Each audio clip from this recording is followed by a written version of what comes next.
Welcome to today's Christian music broadcast with Tyler Garth.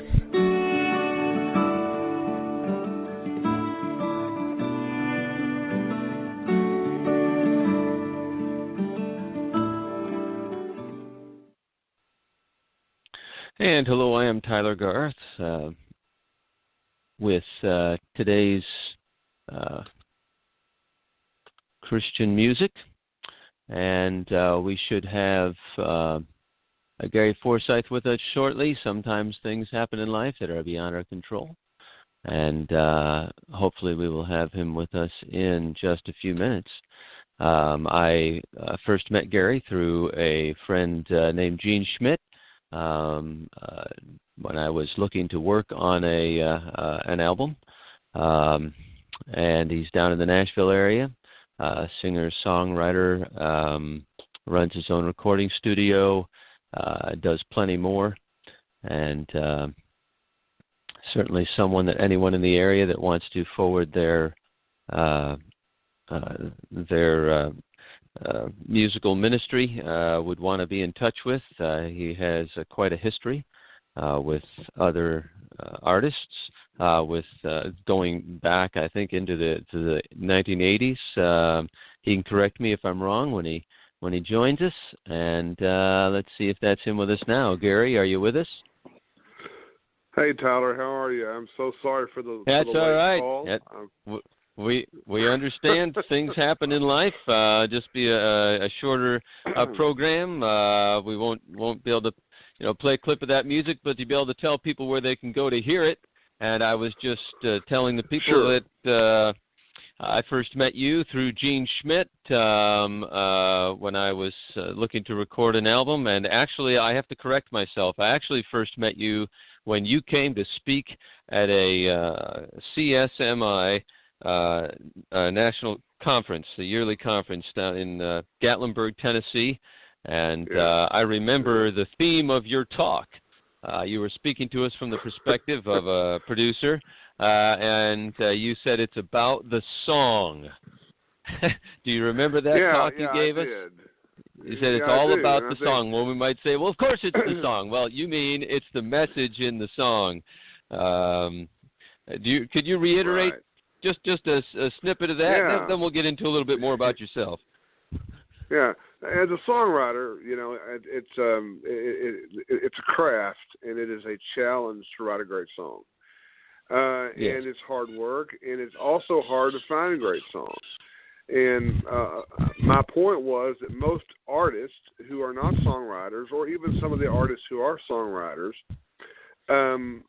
they think it's more about their voice or the production, or it's more about how that project sounds on the stereo at home or on the CD player in a car, and those are important factors. But then they go out and they spend tons and tons of money. They spend thousands upon thousands of dollars. I've had people that spent $15,000-$20,000 to record an independent recording project for their ministry, and they don't understand why it doesn't just fly off their tables or fly off the shelves. And they just forget the basic facts that you got to have great songs. And right. I had a friend a few years back who was invited to lead worship at a huge event. About 10,000 people were there, and he had he was trying to get a CD to sell, and he kind of rushed to get it all together, and he was excited. He got it all done and got there, led worship for 10,000 people, sold 12 CDs. And he was asking me, I don't understand why that happened. And I said, well, to be real honest with you, it's because there wasn't a song on there that 12,000 people want to buy. You have to, your 10,000 people want to buy. You got to have a great song, and the Promise Keepers over the years. I just go to Promise Keepers, and I remember one year I went to Promise Keepers, and there was one particular song they used in worship for all the sessions that caught my attention, and I bought not one but 4 CDs on the way out the door because I wanted that song and I wanted to share that song. So yeah, it's about the song, and it's hard work to write a great song, or it's hard to find one, and it's a challenge. So yeah, that's what I was trying to reiterate. If you're an artist or a singer or in the ministry, you know, and you sing, you need to remember that if you don't have great songs, you can have the greatest voice and the greatest production, but the songs aren't there, you're missing the mark. That's pretty much it. So where does a great song come from? Inspired by the Lord, or just a gift, or just stumbled upon, or... Well, yeah, it does. I mean, we all know that great, you know, first of all, when we as believers create music, Right. we are exercising a gift that God's placed in us. We're the only species on planet Earth that can do what God does, create. And when we create a song, now we can't create out of nothing, give or take, but I mean, we're able to create and imagine and work to put together a great song. You know, and the same goes for art or books or whatever. But as we have that, when we do that, you know, yes, God inspires that. You know. Now, God must have given you quite a sense of intuition in life, because you just mentioned books as well, and you're not just involved with music. You have a hand in Christian books as well. So I think you have a fairly good sense of what touches people. What it is, yeah. I think when it comes, you know, again, there are millions of books out there, but you just see those, and there are plenty of great books that I haven't read. So, but I'm just saying, when you create something, if you're an author and you're writing a book, if you're a songwriter and you're writing a song, if you're an artist and you're painting a painting, the creativity in those processes is a divine gift. And great songs are inspired by God. Yeah. Sometimes I guess a person with a gift seems to just have something that God placed within them, and He moves through that channel more intensely or in a greater way than other people naturally.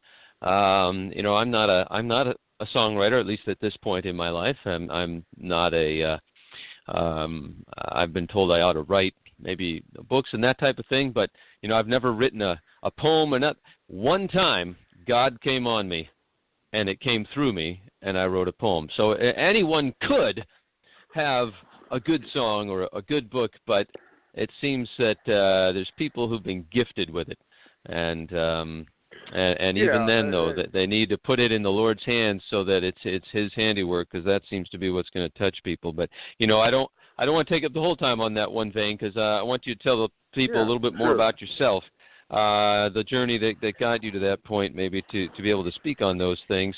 When did you first come to Christ, and when? Well, we'll just start with that and go from there. Yeah, I'll give you the quick version. Is that part of my story is I'm an adopted only child, and I won't even go into the story of how the Lord delivered me from alcoholic parents, incestuous father, incredible amount of suffering. God delivered me through my adoption, and so I'm an adopted single child, and the parents, my dad and mom who adopted me, they took me to church from the very beginning. And when I was 7 years old, I heard a sermon about the gospel, and I really felt compelled to I just felt the Lord moving on my heart, and so I made a profession of faith in a small Baptist church in North Texas. And then, and I really did live. I really did. It was very real. But then, at the age of about 16, at a James Robinson crusade, I really committed my heart to the Lord there. And then that kind of began the deeper journey. And from that point forward, it's been a wild ride. Now, before you came to Nashville to use the gifts and talents that you have in the singing, songwriting, producing arena, This just sticks out to me from the conversations that we had over a few days or one day, over one particular day, I remember, when I came down to record. Yeah. We went out to lunch, and you got to sharing a lot. It was a plethora of information. Going way back, I think even into the 80s with Christian music, into maybe the 90s, and you used to, through a Christian radio station, if I remember right, you were responsible for bringing in a lot of Christian groups for concerts to a certain area of the country, and you had quite a few experiences that were very telling about the Christian music industry, which, by the way, is, I'll put a plug in, that's one reason for CSMI, Christian Songwriters and Musicians International, to help keep integrity in the Christian music industry. But, God has a hand of His grace, His mercy is so wonderful, because without naming names, there was one particular group that came through that would rather have become, with their success that God had given them, rather arrogant and snubbed you, and years later, years later, you showed up at a Bible study, and there was a man. Yep, that's exactly right. I got to give this a little bit of background, so that people understand why Christian music is so important in my life. Is that at 16, when I recommitted to the Lord, and I went to this, went to Glorieta, New Mexico for a conference there, and I was walking through the Glorieta bookstore, and I saw the backside of an album cover with 4 hippie guys staring at me. And I thought, how strange to have 4 hippie guys staring at you from the record section in the bookstore. But so I pulled it up, and it was Love Song. And I'm going to buy this record. And I had a little spend of money. I bought it, and I brought it home and played it, and my life's never been the same since. God connected the dots for me that day about how how music and the Christian faith and authentic, authentic communication could be so powerful. So from that point forward, I was heavily into Christian music. I followed it all the way through, everything from Love Song, Children of the Day. I mean, John Fisher, all the way up to Amy Grant, all the way up to later days and the West Kings and Michael W. Smith, and I was always I love Christian music. And when I graduated from college, there was an FM radio station opened up.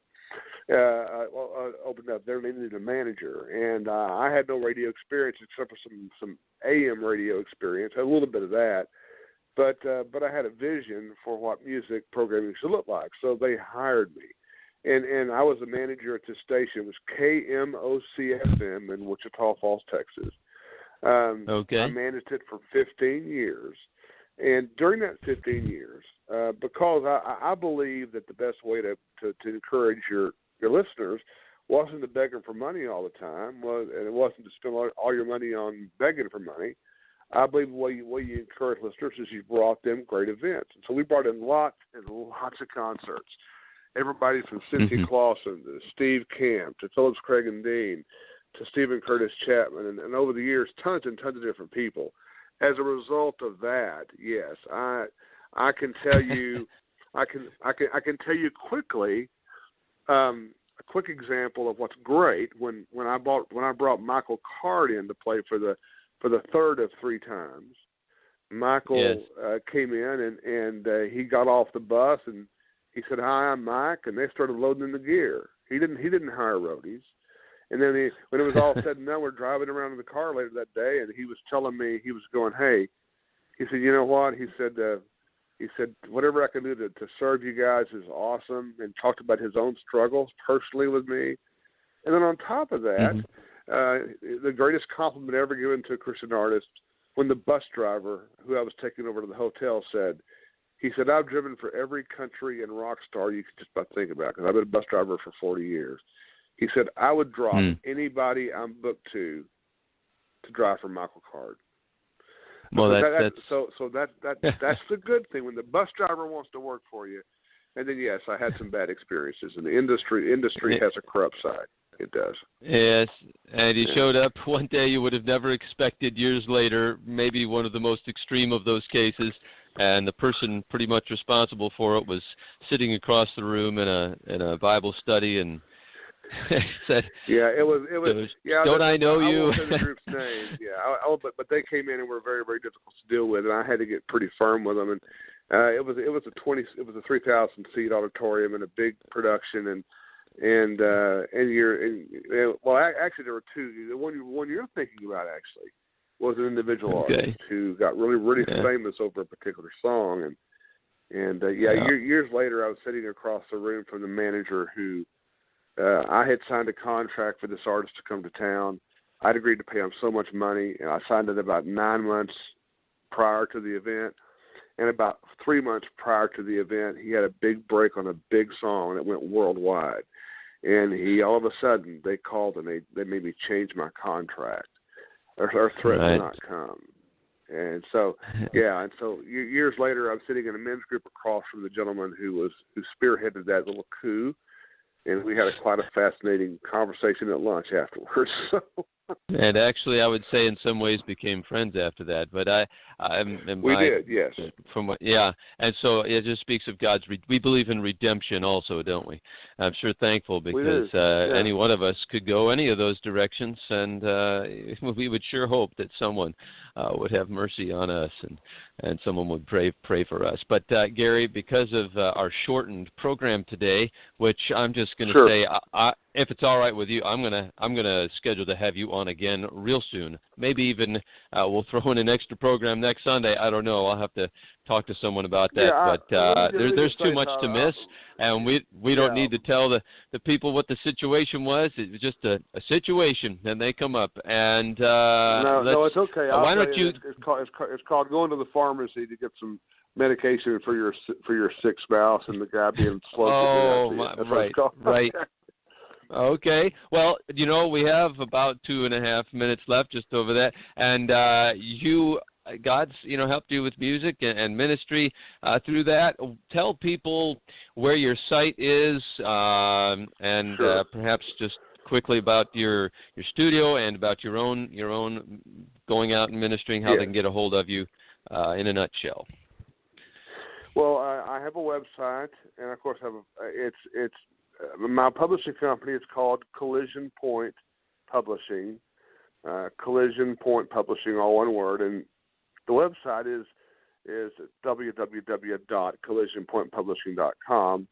An easier way to find that, though, it's just my name. If you do www.garyforsythe.com, you can pull up my website. You can see about my studio where I offer musicians a chance to record, and I have a special rates, and I'm a little less expensive. You can see my whole list of songs, my featured songs, some videos.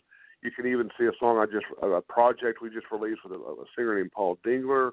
You can look at all those things, and any of my songs you like, you can download and purchase there.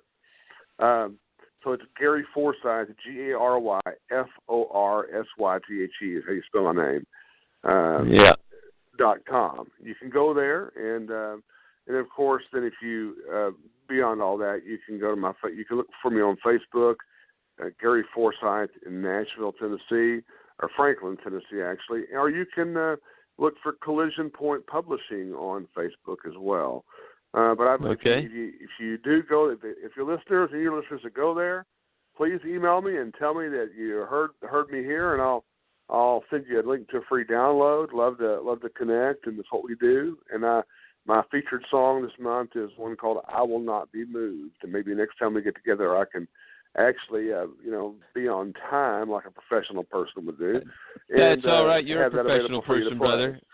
That's all right. They can go to those places, and we've just been granted 10 more minutes here, so we could go on just a moment longer. Yeah, it is cool. I thought we had about 30 seconds, but you did bring up. I think you just alluded to the fact that you have a new album you'll be putting out. You're trusting to put out, I think, this spring.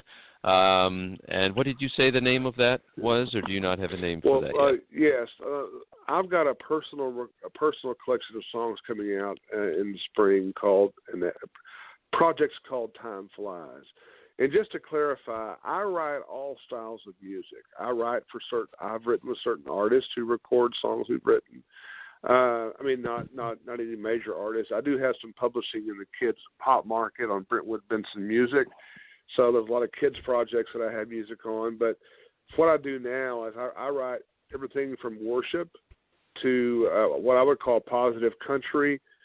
And all of my songs, a buddy of mine tells me that my biggest curse as a songwriter is that I always have to have something important to say when I write.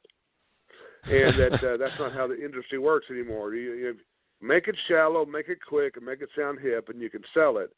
But I don't do that. I write a variety of different styles, from worship to positive country to indie sounding songs. I have certain singers that sing my songs, and you'll hear those on the website. So with all those different styles of music, there's a certain collection of songs that I've written over the last 10 years that focus on time. You know, the Bible says that life is a vapor. It's here and it's gone. Yeah. And the psalmist says, Lord, teach us to number our days. You know, Paul talks about redeeming the time. You know, we this is where this whole thematic approach in this record is going to be about those kind of things. There's songs on the record about be as a dad to my sons. There's songs on there about just, you know, running the race for heaven to heaven. There's songs on there actually about, you know, struggle and suffering. And but it's all about the issue of time is short. We should redeem it. And so that's coming out. It's called Time Flies. That should be out about March. Between March and April is my goal right now. I'm trying to stay on schedule with it. But there's some great songs on there, and I'm real proud of what I'm putting on the project. I just finished a record where I co-wrote all the songs and wrote 2 or 3 of the songs for a gentleman named Paul Dingler. Paul is the National Forrest Gump. If you go to Bubba Gump Shrimp somewhere and you're sitting around, here comes Forrest Gump. That's Paul. Okay. But he's a really, really gifted, creative singer. Sounds kind of like Randy Newman. And we had a great time writing some songs. I've also worked with an artist called Ilonka, Ilonka. Ilonka has recorded a few of our songs we've written together, and I have some really ones that I'm real proud of there. I have videos and stuff on my website, and also the songs to listen to when they go there. So yeah, lots of songs, lots of stuff happening. And although, you know, people bring in who they want to bring in, or maybe you might ask someone to come in to play a certain part or a certain instrument, I would like to get the word out there that you are also an accomplished guitarist, bass player, piano player. What all do you play? Anyway, it's funny. Yes, that question. You made that statement. It really is interesting. I forget about that. Being in Nashville, I have access to some of the best musicians in the world. But see, my studio is a little one-room studio with an incredible amount of high tech, and I call it the little studio that could. And so for me, my advantage is I played drums for 14 years, all the way through college. I've played bass ever since I was in junior high, but my main instrument is keyboards and production. So I handle guitars, bass, and drums, and on the keyboards now with all the technology, I can orchestrate and strings and French horns or you know, whatever I need, and I have all of those things available to me. So I am able to be kind of like a one-man band for those that have a limited budget. They don't, you know, they don't have the money to hire 4 players at $500 a piece for a day's work. They just want to get a recording done. So I can be that guy and save them money, and that's how it works, because I do play a variety of instruments. I do not play the trumpet, I do not play the oboe, and I do not play the violin. Any of those 3 would make anyone scream and run for cover. But everything else I do pretty good, I think. Well, I don't know. It's only 3 more, then you'd have them all covered. Oh, I wouldn't know about that.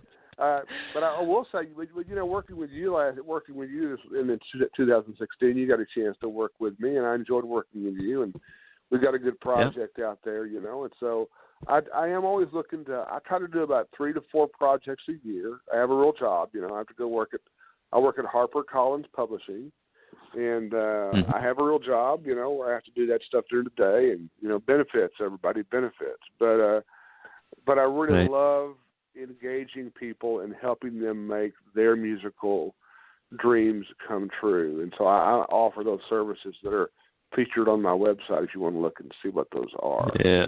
Okay. And I'm not sure if I'm I'm wise to bring this up, but I'm thinking that I'm more certain than not that you had mentioned you've also helped people work on other projects and in some other studios and so forth. Have you not? Or yes. am I? Yes. Okay. No. So I have. I actually produced a project for Brentwood Benson Music about 8 years ago called Crazy Praise 4. So I've played in and worked with some top players. Look in Nashville, the guys that are making all the tracks for the records. These are the best musicians in the world. They really are. They're the best in the world. And so I can't compete with those guys when it comes about how good they are. But the deal is this. It's not about how good you play an instrument. It's about how smart you play an instrument, about how much you know to do and how to produce and arrange the songs. Right. And yes. so I utilize that strength. In what I do, so people get a good project, they get a good product, and it doesn't cost them $15,000. I've done projects for as little as $1,500, and some I've done some $5,000 or $6,000, but that are really, really intense projects with lots of orchestration and man hours. But my little studio, Collision Point Studios, it's a great place for anyone who wants to just get a record together for their ministry. It's a great place. I can help them with every aspect of it. In some cases, I even step in and write some of the song with them if they haven't quite got it finished. And I recommend you. I give my recommendation. I'll take it, Tyler. I'll take your recommendation of the week. Actually, what I'd like to recommend also to folks who get the opportunity to hear this, and that is from the earlier part of our conversation. You may not be inviting this because I don't know if you want the time to have to take the time to do it. But with your previous and present experience both in the industry, talking about the issues of integrity and proper protocol, and what would be right and not right about this situation. I think artists really, there's some who, if they're wondering, is it really kosher to do this or to do this that way or not, as far as how they carry themselves, how they treat people in the places where they go and they minister. I think they ought to send you an email and send you the questions. Maybe you can have a Dear Gary section in the Nashville newspaper, and where they can write in and mention their situations, and you can write an answer to them. Maybe CSMI should ask you to put a column in the paper down there. Perhaps that would just help the industry a little. Just kind of prick the Christian conscience. There is a lot of misunderstanding and a lot of disillusionment and a lot of and we're going to have to. We are going to have to wrap it up in the next few moments. Just want you to know that. Get maybe about 20 seconds. Yeah, Gary, go to my website, send me an email. I'll answer any questions. I'll do what I can to help, give you my advice. Whether or not you work with me, I'd love to help anybody I can. All right. Well, it's been great to have you on, and I always look forward to talking to you. And shalom, brother. Have a good day. God bless you, buddy. Thank you for listening to today's broadcast, Today's Christian Music. We hope you enjoyed the broadcast. For more information, you can email us at cwnnashville@gmail.com or visit our website at csminetwork.com. You don't have to fear.